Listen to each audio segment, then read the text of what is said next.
Well, hello, good people.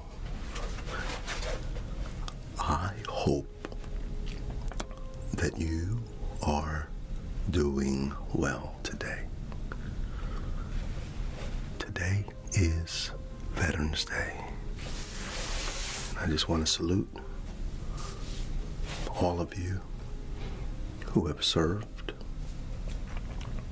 who have, some have given their lives, some have given all of themselves, and I want to salute you. You see, here's young me.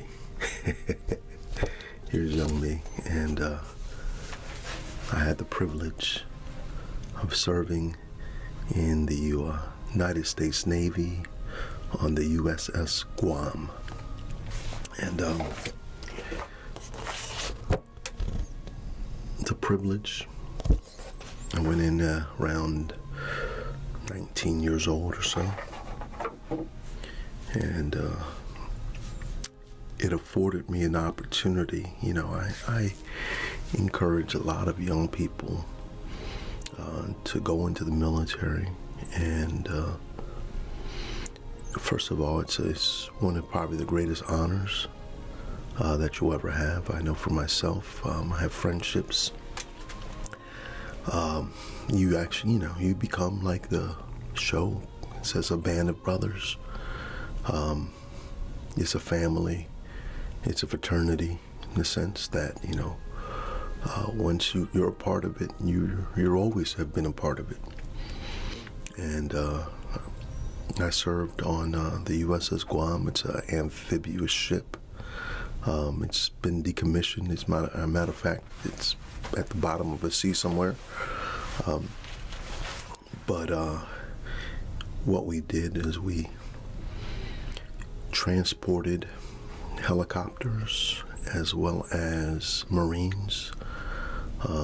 We would go and pick up different troops from Camp Lejeune, and when we would go out for our Mediterranean tours on the East Coast, you do a Mediterranean tour.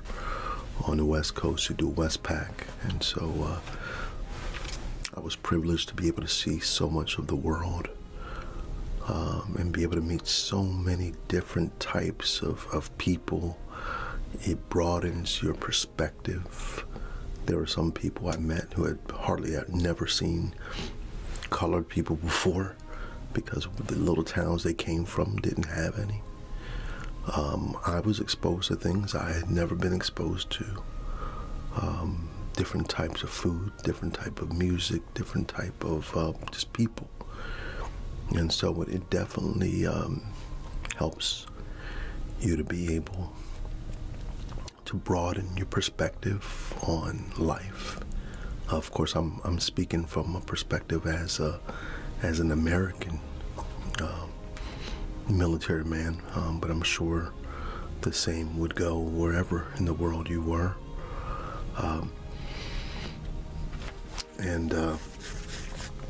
So anyway, I was able to see so much of the world. I remember giving just a couple stories. I remember the very first time I was in boot camp. I was in boot camp in San Diego, California.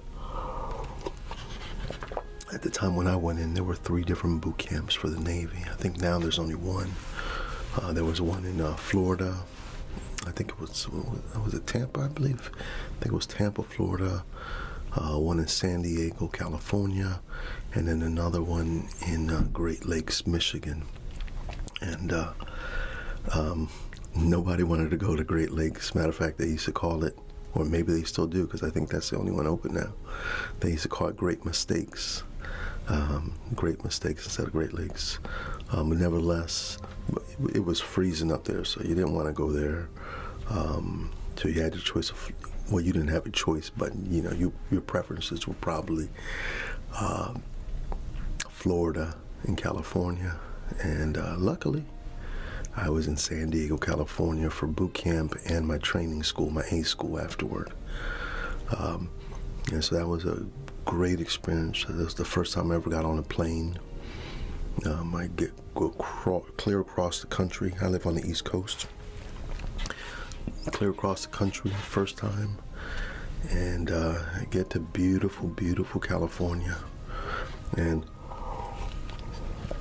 so in boot camp, you couldn't get out. Obviously, you were in boot camp until your graduation day, and then at that point, you went home. So we didn't get a chance to go look. I didn't get a chance to go look in California and San Diego at that time.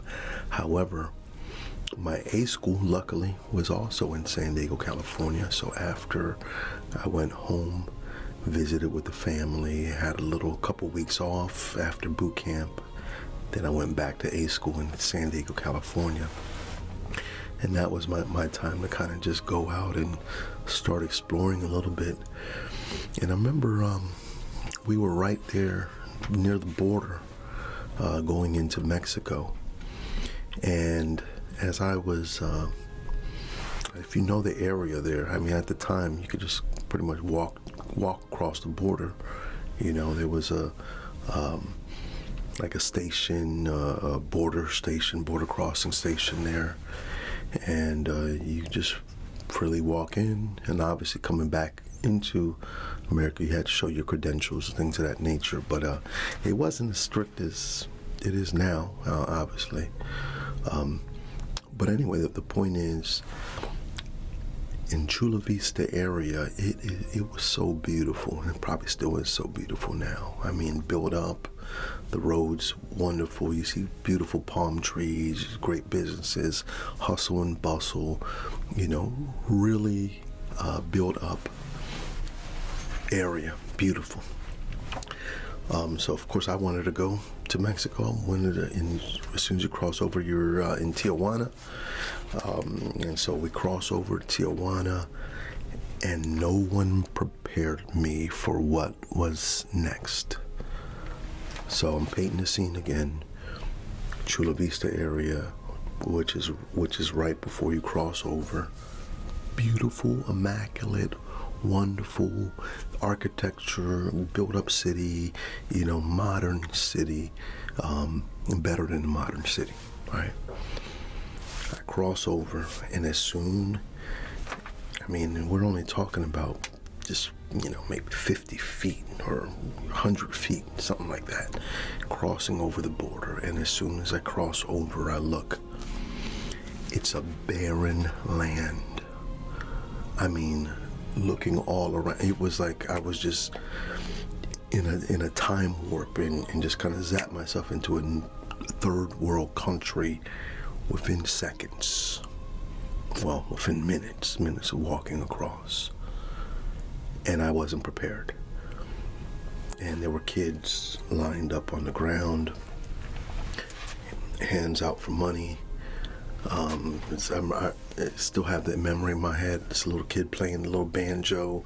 He's playing his little banjo, and asking me for money. His mom, I suppose it was his mom, sitting right next to him, just looking pretty beat down.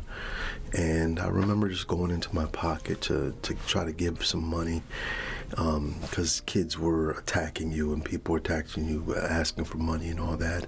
And I started giving out some money, and then I realized, well, hold on, I can't give everybody money. I'm not going to have anything. And so I kept, I gave out a little bit, and then I kept the rest.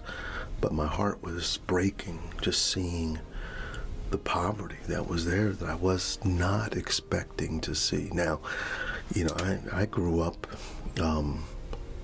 American impoverished, and, we didn't really have much. Mom was a working mom with trying to raise 4 kids, doing the best she could. So we had hand-me-downs. We didn't have that, I mean, as far as being here in America, and we weren't middle class, we weren't upper middle, we weren't lower middle class, we weren't even in that middle class at all.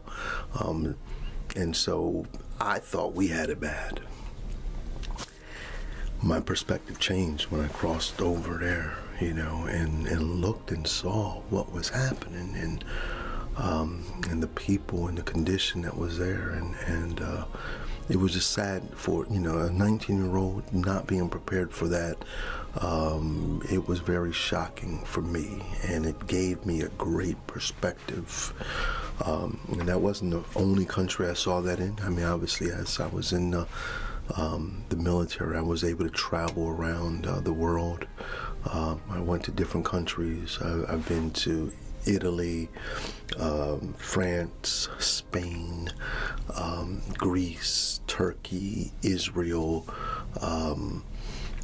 Kenya, Mombasa, Kenya, and then within those places, we went to different cities within there. You know, I've been to Rome, I've been to Venice, I've been to Trieste, I've been to Corfu. I mean, and then you can just, there was a whole bunch of, I can't list all the places I went to. I did 2 6-month deployments, the workups for those deployments, and was doing a workup when I was getting out for another deployment. So luckily I didn't have to do that because I got out. But being able to see the world really gives you a great perspective on life and appreciation for what we have. And so once again, I want to just say happy Veterans Day to those who served. Thank you for your service. And I'm sure you got some good stories to be able to tell also if you've served in the military anywhere around the world. Put it in the comments below. Let us know where you served, how long you served. And once again, happy Veterans Day to you. God bless. Take care. And thank you.